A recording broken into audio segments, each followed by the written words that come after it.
5 and streaming on crossroadstoday.com. Authorities investigating a mass shooting in South Texas where 7 people were hurt. One worker was hurt in this fire at a Sherwin-Williams plant in Garland, northeast of Dallas. And students in the Victoria ISD return to the classroom this Wednesday. And kids, just remember that the air conditioners do work most of the time.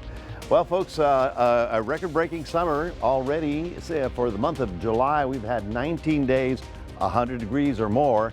And August, every day in August, even today, has been over 100 degrees. So it's going to be one for the record books. We'll talk more about it coming up in a moment. The last former Minneapolis police officer convicted in the death of George Floyd in 2020 learns his punishment. You're watching 25 News Now at 5. Good afternoon. Thank you for being with us. I'm James Munoz. And I'm Karina Garcia. 4 students from the Industrial ISD are expected in court next week. All 4 indicted on charges involving an incident April 27th on a school bus as the baseball team returned home from a game. That's right. 25 News Now reporter Adarius McCormick is live in Jackson County for the meeting and has more. This is Industrial's first meeting since 4 of their students were arrested, charged with organized crime assault. Now, in the meeting's agenda, there is no mention of the alleged assault, but they plan to cover student safety and budgets. The meeting is labeled as special. Special means public comments are not limited to what's on the agenda. Keeping this in mind, parents and the community can mention the incident. Now, Industrial ISD released a statement and had this to say: student safety and well-being is a top priority. We strive to prevent incidents from happening. However, TEA is investigating the district's response due to parent complaints. We'll have more on the meeting, but the school year starts on August 17th, and the court hearing for the incident is August 15th. Reporting live in Vanderbilt, I'm Adarius McCormick, KAVU TV, 25 News Now. Adarius, thank you. We also want to mention the Texas Education Agency has received a complaint about how that district handled the incident. Here's your viewer poll this afternoon. Scan that QR code on your screen to vote now. The question is, do you think Industrial ISD administrators handled the April 27th incident properly? Yes or no? We want to hear your opinion on this. Come to crossroadstoday.com/vote to take part, and we're going to have an update on 25 News Now at 6. The Victoria ISD welcomes back students, teachers, and staff this Wednesday. 25 News Now Sunrise anchor Carolina Estrain caught up with Superintendent Quentin Shepard. The themes this year for the Victoria ISD are being connected and the discovery of genius. Superintendent Quentin Shepard shared this message in late July at the district's new teacher orientation. We talk a lot about every student finding their and, which for us means that when the students walk across the graduation stage, we want them to have a diploma and either acceptance into a university or a recruitment letter into the military or gainful employment. Changes expected this year include the renaming of the former Liberty Academy campus, previously where Victoria High School was located, to STEM Middle School. Stroman now removed from the name, but the mascot, the Viper, remains with the STEM Middle School campus. The actual facility itself, Stroman, still exists, of course, and we're using that for our Victoria Success Academy, VSA. VSA. Is that also where DEAP is placed? DAEP is also there, that's right. Speaking of DAEP, also known as District Alternative Education Placement, students will now be immediately sent to DAEP if caught vaping on campus. It's something that's growing in all schools, not just in VISD, across Texas, really across the country. On the legislative front, districts are now required to have an armed officer on each of its campuses. It's a good thing because it means added safety and security for our students, but it's also kind of a tricky thing because we don't have the money.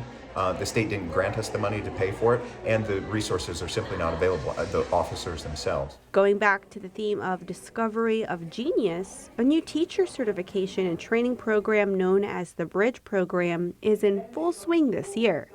It's a program aimed at bulking up the teaching force with existing paraprofessionals or substitute teachers. Monica Cano has worked with the school district as a paraprofessional for 8 years, but didn't initially anticipate becoming a full-time teacher. She'll teach second grade at Smith STEM Academy this year. I'm super excited. I'm super excited. I've been waiting for this opportunity for a long time. When you think about going to college and getting everything set, it's a long time, and it seems like it's a never ending. And with the Bridge program, giving us that opportunity to be in the classroom and get that one-on-one connection, it's going to be amazing. It's going to help so much. Also new this year is the offering of free breakfast and lunches to all students within the district. To learn more about back to school, come to crossroadstoday.com.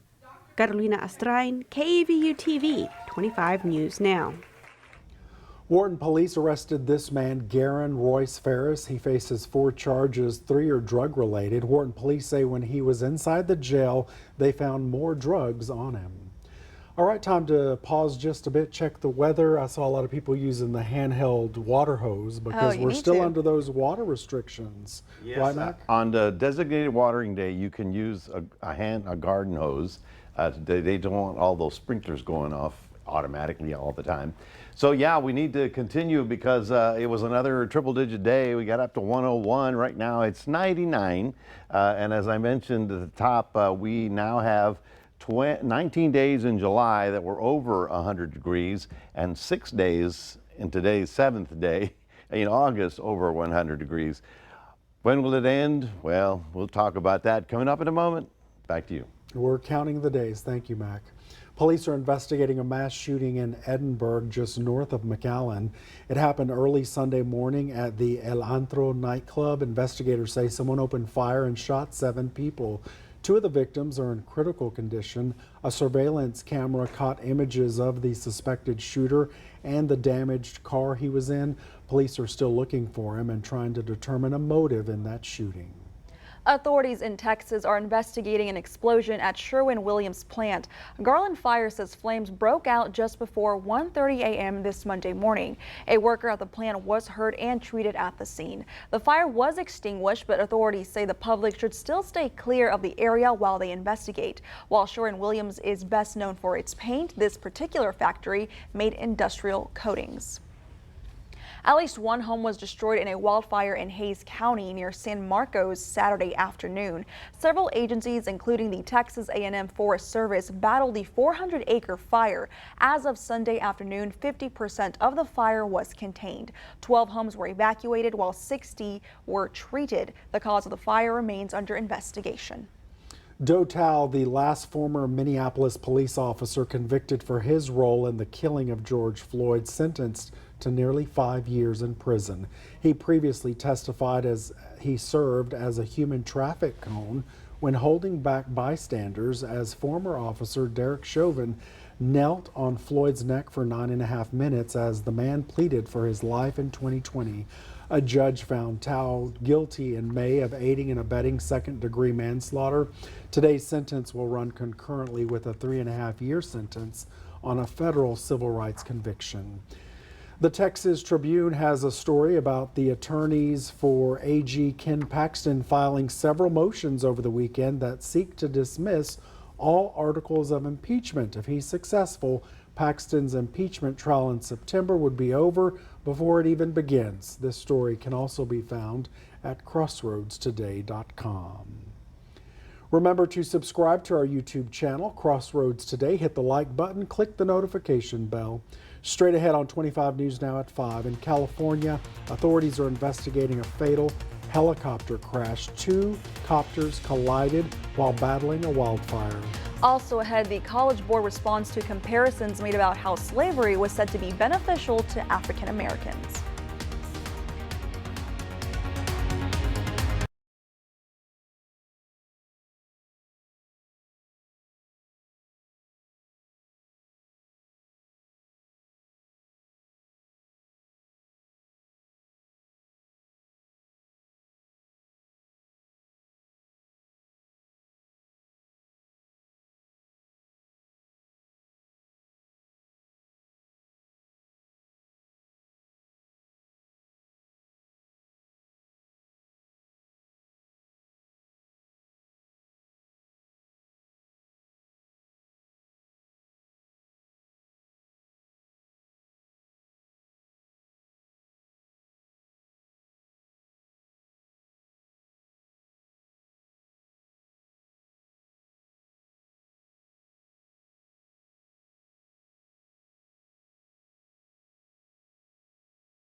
Are dead after two helicopters collided on Sunday in California.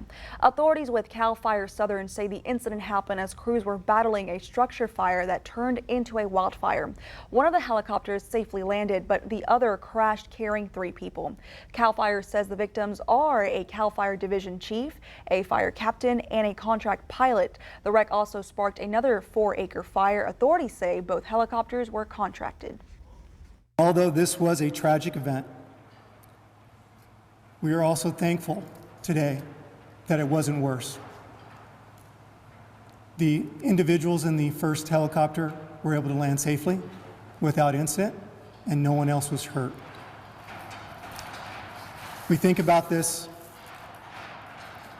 and how it affects the families. We have lost 3 great individuals. The NTSB now headed to the scene to investigate. In Florida, the College Board has responded to comparisons between an AP African American Studies course and Florida's new curriculum about slavery.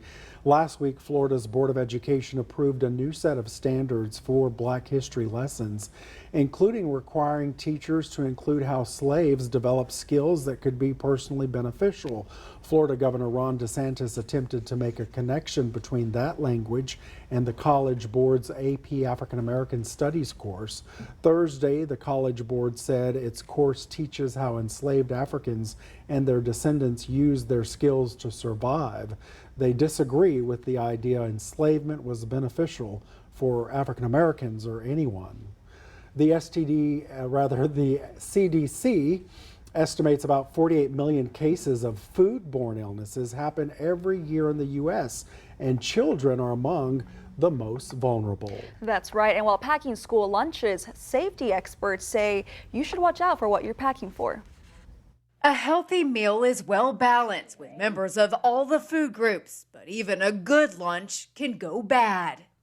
If a lunch is not packed safely, any bacteria in any parts of the lunch will multiply. Sandra Eskin with the U.S. Department of Agriculture says children are among the most susceptible to serious foodborne illnesses. That's why she says it's critical to pack perishable lunches in an insulated bag with at least 2 cold sources to ensure the food stays under 40 degrees. Now, those cold sources can be anything from a gel pack to, in fact, a juice box or a water bottle. You can stick the juice box or water bottle in the freezer, then stick them in the lunch. If you pack the lunch the night before, leave the insulated bag open in the refrigerator to allow the cold to reach the food. In the morning, that's when you take it out, and then you thoroughly close it so that it stays cold until your child is ready to eat it. Eskin says it's also critical to prepare food safely. That means washing hands, keeping foods that can cross-contaminate separate, and using a meat thermometer to make sure you're cooking food to safe internal temperatures. That is the only way that you will know that the item, the meat, the poultry, the egg, the fish, is thoroughly cooked. You cannot tell by looking at it. For Health Minute, I'm Mandy Gaither. Many climate experts claim that when it comes to global warming, those who have contributed the least will suffer the most. A new report by the Environmental Association says 76% of children in South Asia are living under extreme heat. The UN warns those living in Afghanistan, India, Maldives, and Pakistan and Bangladesh are at an extremely high risk. A regional director for South Asia warns that without immediate international attention, those children will continue bearing the brunt. For more on today's news stories and this newscast, come to crossroadstoday.com. Read about Eagle Pass residents also and their feelings on Governor Abbott's Operation Lone Star program. That's under news. Well, good afternoon, everyone. Another triple-digit day as the world continues under this new paradigm of weather. We made it up to 101 degrees right at about 2 o'clock. Our record is 103. We're going to stay in the triple digits, and you know, we'll talk about when this might be over someday, but it isn't soon. We'll talk about your weather coming up in just a moment.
Welcome back, everybody. You know, you can tell it's the start of the school year. Everybody was at Walmart buying school supplies. I mean, they were everywhere. So, yes, I'm sure the kids are excited that they're going back to school, see their friends, and actually sit in an air conditioning building. That's going to be nice. 99 is our current temperature, but we did get up to, as you can see right about there, 101. That was our high for today. We have been over 100 degrees every day in August since it began 8 days ago. Of course, now we're going to be putting this in the record books, and this is a growing number. We've already had 19 days out of the entire month of July that were over 100, and our peak was 104. And in August, well, today's the 7th, so every day until, and we're going for the big one. We're going for the big record book this time. Around the region, 105 in Gonzales, 100 down in Port Lavaca, 95 in Palacios, and you can tell that all of Texas is just dealing with this heat. Now, the other problem, as we have talked all along, is the amount of humidity, which makes the heat index higher. And then we don't do the heat index just to make it feel worse. That's the way it affects your body. So for Tuesday, we're up here. Wednesday looks like a pretty rough day. It's a combination not only of the temperature, but also the amount of humidity that we'll have in the air. And then it sort of drops just slightly, but it's still on the hot side. And for whatever you've done so far to survive, we just got to keep going. Seriously, I don't expect a break in the heat till mid-September. Why? Well, first of all, the frontal systems aren't going to be anything until that time. And then we're going to be looking at shorter days. So I'm going to start putting up the sunrise and sunsets so we can see, okay, it doesn't go down at 8:30. It goes down at 8:14, 8:01, and then finally 7. So that's just fewer and fewer hours of solar insolation. These are the observed highs around the state. Everybody, I'm sure, is cranking up the air conditioner, so we have to be very frugal on how we spend all that electricity, because there's not a soul in Texas that isn't sitting in air conditioning right about now. If they're not, they're probably complaining. Highs tomorrow, again, triple digits pretty much everywhere. The northern plains are getting a little bit of a break, but for us, you can see wall-to-wall sunshine today. All the big activity is actually out along the East Coast. You see all this red? Those are all tornado watches, and all this in yellow is severe thunderstorm watches, as there is a fairly significant low right about here, bringing then some cooler air. But when you combine that cooler air with the warm air ahead of it, you get all kinds of surprises with the violent weather. And I don't know what's going on in Colorado, but they have had the most unusual weather. They get blazing heat, then record floods, then hail, and then I think they got snow in the peaks. It's just strange. Anyway, so let's take a look at your forecast. For those of you in Port Lavaca, we're getting up to 96 tomorrow. As long as the breeze is blowing, it helps. And then for those of you in the Cuero area, we start off at 80 in the morning, 102 in the afternoon. For the rest of us, we're going to hover in the triple digits right on through, 100, 99, 100, all the way through. There's not a lot of change for this weekend. We're looking for plain old sunny and hot. That's your 7-day forecast. We're reminding everybody we do have a QR code. We'd like for you to scan that and put Crossroads Today on your phone. James and Karina, back to you. Mac, thank you very much. Coming up next on 25 News Now at 5, we'll take a look at Wall Street. Plus, the company Zoom is asking all of its staff to return to the office.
Taking a look at your stocks, the Dow up 407 points, the S&P 500 gaining 40 points, and the Nasdaq adding 86 points. Oil down 88 cents, closing at $81.94 a barrel.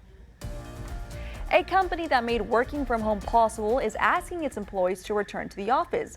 Zoom employees will only be required to be on site 2 days a week. This new hybrid approach applies to people who live near one of its workplaces. Zoom adds it will continue to use its own platforms for remote days. The announcement follows similar ones from Google, Amazon, and Salesforce, despite pushback from employees. It comes as Zoom faces waning demand, which caused it to cut about 15% of its staff this year. Trucking giant Yellow has filed for bankruptcy. The 99-year-old company announced Sunday it had filed for Chapter 11 relief. The filing comes more than a week after the Nashville-based logistics provider shut down operations, putting 30,000 people out of work. Yellow expects to reach an agreement with creditors that will allow it to pay certain wages and benefits and some obligations to vendors and suppliers. The bankruptcy filing comes despite Yellow receiving $700 million in a federal COVID-19 relief loan during the pandemic. Stay with us. We'll take one last look at your forecast. Plus, Beyonce's Renaissance World Tour pays thousands to metro stations after severe weather delays.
For DC Metro stations to stay open Sunday night to make sure attendees of her Renaissance World tour got home safely. A news release from the Washington Metropolitan Area Transit Authority said Beyonce's tour paid $100,000 to keep all 98 metro stations open.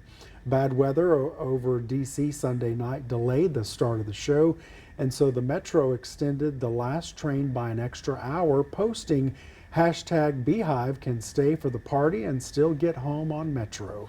Beyonce's Renaissance World Tour is currently traveling state to state. Well, that's nice. You should take care of the people that come to see you, right? Yeah. I mean, hey, with B, billions? can you pick me up? Right, need a ride. Take me down there so I don't have to park the car. Right, just extend the concert longer. Pretty right? amazing. You know, that stormy weather that I was talking about is the same stuff that interfered with that concert.